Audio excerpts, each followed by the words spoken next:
നീണ്ട 39 വർഷം ചെയ്ത ക്രൂരതകളെല്ലാം ഉള്ളിലൊളിപ്പിച്ച് കഴിയുകയായിരുന്നു മുഹമ്മദ് അലി എന്ന ചോദ്യം കുറ്റാന്വേഷണ ലോകത്തെ കുഴക്കുകയാണ്.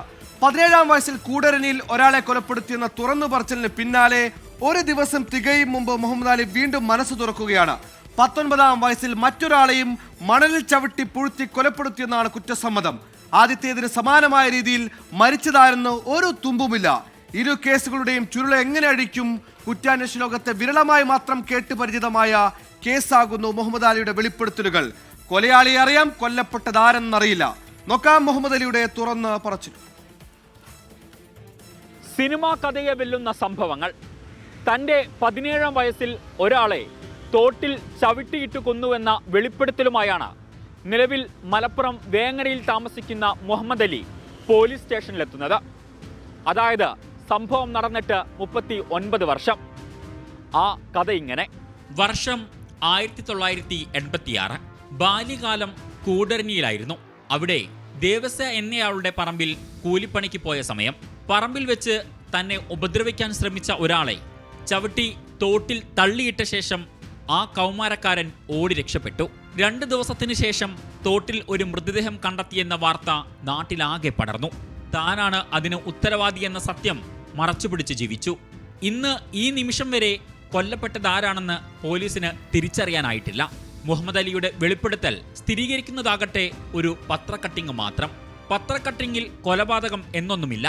തോട്ടിൽ അജ്ഞാത മൃതദേഹം കണ്ടെത്തിയെന്ന് മാത്രം. ചുരുക്കി പറഞ്ഞാൽ ദൃക്സാക്ഷികളില്ല, തെളിവുകളില്ല, മരിച്ചതാരെന്ന് പോലും അറിയില്ല. ആകെ ഉള്ളത് മുഹമ്മദ് അലി പറയുന്നത് പോലെ ഒരു മൃതദേഹം ഉണ്ടായിരുന്നുവെന്ന പത്രക്കട്ടിങ് മാത്രം.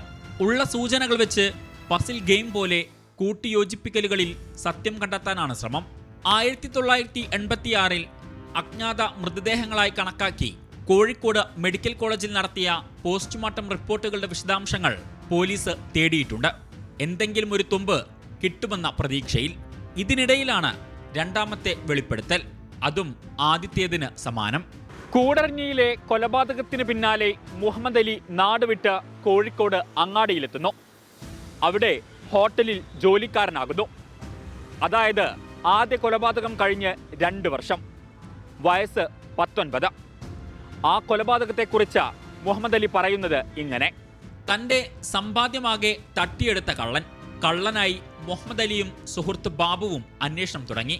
ഒടുക്കം വെള്ളയിൽ ബീച്ചിന് സമീപം ആളെ കണ്ടെത്തി.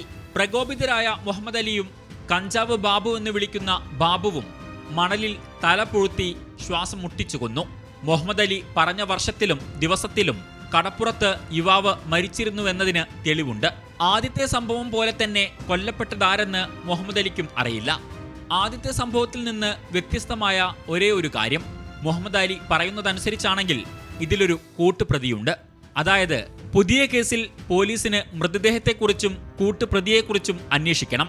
പോലീസ് അന്വേഷണത്തിൽ കഞ്ചാവ് ബാബു എന്ന ആളെക്കുറിച്ച് ഒരു അറിവുമില്ല. ഇതോടെ 2 വെളിപ്പെടുത്തലിലും വട്ടം കറങ്ങിയിരിക്കുകയാണ് പോലീസ്. മറ്റ് കേസുകളിൽ നിന്നൊക്കെ വ്യത്യസ്തമായി കൊലയാളിയെ അറിയാം, കൊല്ലപ്പെട്ടതാരെന്ന് അറിയില്ല. കൗമാരപ്രായത്തിൽ തന്നെ തൻ്റെ 2 മക്കൾ അപകടത്തിൽ മരിച്ചു. ഇതിൽ വലിയ മാനസിക വേദന അനുഭവിക്കുന്നുണ്ട് മുഹമ്മദ് അലി. താൻ ചെയ്ത കർമ്മബലത്തിന്റെ ഭാഗമായിട്ടാകാം മക്കൾ മരിച്ചതെന്നാണ് മുഹമ്മദ് അലി ഉറച്ചു വിശ്വസിക്കുന്നത്. അതുകൊണ്ടാണ് 39 വർഷങ്ങൾക്കിപ്പുറം മുഹമ്മദ് അലി ഇത്തരമൊരു തുറന്നു പറച്ചിലിന് തയ്യാറായതും വെളിപ്പെടുത്തൽ നടത്തിയതും. എന്നാൽ മുഹമ്മദ് അലി പറഞ്ഞത് അത്രയും കെട്ടുകഥകളാണോ എന്ന കാര്യം പോലീസ് പരിശോധിക്കുന്നുണ്ട്. മുഹമ്മദ് അലിക്ക് ഏതെങ്കിലും തരത്തിൽ മാനസിക പ്രശ്നങ്ങളുണ്ടോ എന്ന കാര്യവും പോലീസ് പരിശോധിച്ചു വരികയാണ്. കോഴിക്കോട് നിന്നും ഷഹദ് റഹ്മാൻ, 24.